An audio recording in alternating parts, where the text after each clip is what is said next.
Salah satu bentuk kehati-hatian adalah kita menjaga lisan. Jangan sampai kata-kata kita keliru. Jangan sampai kata-kata kita mengandung kebatilan. Seperti digambarkan oleh Allah di surat Al-Kahfi ayat 39 dan seterusnya itu. A'udzubillahi minasyaitonirrajim. Bismillahirrahmanirrahim. Walaula iddakhalta jannataka qulta ma sya'allahu la quwwata illa billah in tarani ana aqalla minka malan wa walada fa asa rabbi ay yu'tiyani khairan min jannatika wa yursila 'alaiha husbanan minas samaa'i fatusbiha sa'idan zalaqa aw yusbiha ma'uha ghauran falan tastati'a lahu talaba. Ini disampaikan ceritanya dua orang yang bersahabat. Ada yang muslim, yang satunya non-muslim. Keduanya bangsa Yahudi. Salah satu dialog yang dilakukan, kemudian sahabat yang mukmin berkata, dan mengapa kamu tidak mengatakan waktu kamu memasuki kebunmu, Masya Allah, la quwata illa billah. Masya Allah, tidak ada kekuatan, kecuali karena pertolongan Allah saja. Jika kamu menganggap aku lebih sedikit daripada kamu dalam hal harta dan anak, maksudnya, jika kamu kagum ketika memasuki kebun dan melihatnya, mengapa kamu tidak memuji kepada Allah atas harta dan anak yang telah dianugerahkan kepadamu dan tidak diberikan kepada orang lain? Lalu kamu mengatakan, Masya Allah, tidak ada kekuatan kecuali karena pertolongan Allah. Apa yang menimpa kita, milik kita, jabatan kita, status kita, itu semua adalah karunia dari Allah Subhanahu wa Ta'ala. Bukan karena prestasi kita, bukan karena kita hebat, bukan karena kita IQ-nya tinggi, bukan karena kita alumnus pesantren atau lulusan universitas terkemuka, bukan. Yang menimpa kita, status kita ini karena diberi oleh Allah Subhanahu wa Ta'ala. Kalau ini tadi, yang non-muslim ini membanggakan, aku lebih banyak hartaku, anakku, karyawanku, temanku daripada kamu. Nah itu dicela, dikritik. Menurut Ibnu Katsir, kata-kata walaula dan seterusnya itu walaula, kenapa kamu tidak mengatakan begini? Artinya kalau enggak mengatakan Masya Allah la quwata illa billah ini dicela, dikritik, dihina, bahwa itu batil. Yang kita dapati ini karena diberi oleh Allah Subhanahu wa Ta'ala. Seperti Qarun itu. Qarun itu mengatakan, menganggap bahwa hartanya adalah prestasi dirinya. Akhirnya dibenamkan oleh Allah harta dan dirinya. Nah, ini kita diingatkan lagi betapa Allah itu Rabbul Alamin. Kita mungkin sudah nggak bisa menghitung lagi ya berapa kali kita mengatakan Alhamdulillahi Rabbil Alamin. Apa itu Rabb?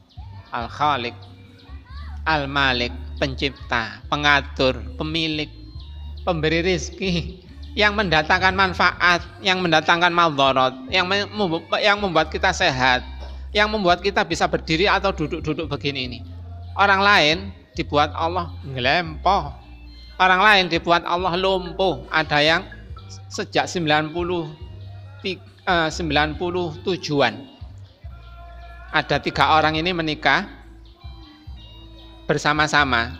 Salah satunya istri saya ini. 3 bersahabat ini masing-masing pesan undangan itu 1 pesanan karena hampir bersamaan waktunya nikahnya. Itulah sahabatnya istri saya ini sejak sebelum nikah itu lumpuh sampai sekarang hanya menjadi kembangnya amben.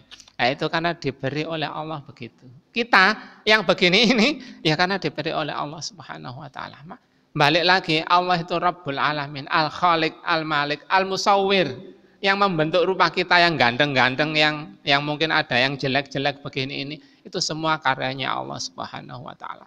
Makanya kita diberi kunci oleh Rasulullah SAW, atau katakanlah kalau orang-orang dulu mengatakan ijazah. Ijazahnya apa?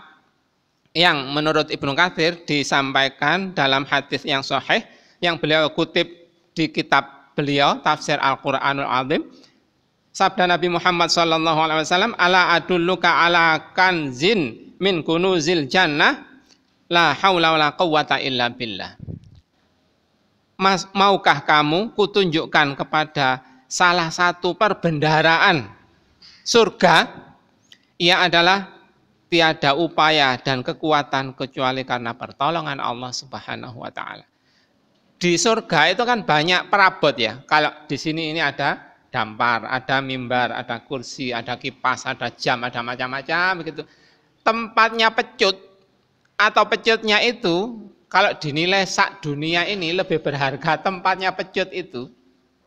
Apa itu namanya? Perbendaharaan. Salah satu perbendaharaan di surga itu. Dunia seisinya ini nggak ada apa-apanya dibanding satu buah tempatnya pecut itu. Kalau dulu kan ada pecutnya dokar itu ya, atau pedati itu. Nah, begitu itu nilainya surga itu begitu mahal. Dan salah satu hal yang mahal di surga itu, perbendaharaan itu dibuat di dunia ini agar kita bisa mendapatkan itu. Salah satunya adalah kalimat la haula wala quwwata illa billah. Betapa yang menimpa kita ini hanya karena Allah. Enggak ada kekuatan, enggak ada daya. Makanya kalau kita ada azan ya, diperintahkan, disarankan menjawab apa yang diucapkan muadzin itu. Tapi di saat ajakan untuk sholat, kita disuruh tawadhu. Bahwa sholat kita bisa jungkar-jungkir begini nih, nggak bisa kita lakukan kalau nggak dibantu oleh Allah Subhanahu wa taala. Kalau ada ya kemarin-kemarin ada pilpres, ada pilek atau yang macam-macam itu, ada yang membanggakan, jagoku menang. Enggak, yang menang itu bukan jago sampean. Yang memenangkan itu Allah Subhanahu wa taala. Makanya di surat Ar-Rahman itu, kullu yaumin huwa fi sya'an. Setiap hari Allah berada dalam kesibukan. Selalu sibuk Allah itu. Menciptakan, membuat mati, menyembuhkan orang yang sakit, membuat sakit orang yang sehat, mengangkat derajat kaum, atau mengangkat seseorang jadi pejabat ini dan itu, jadi takmir, jadi apa saja itu dilakukan oleh Allah.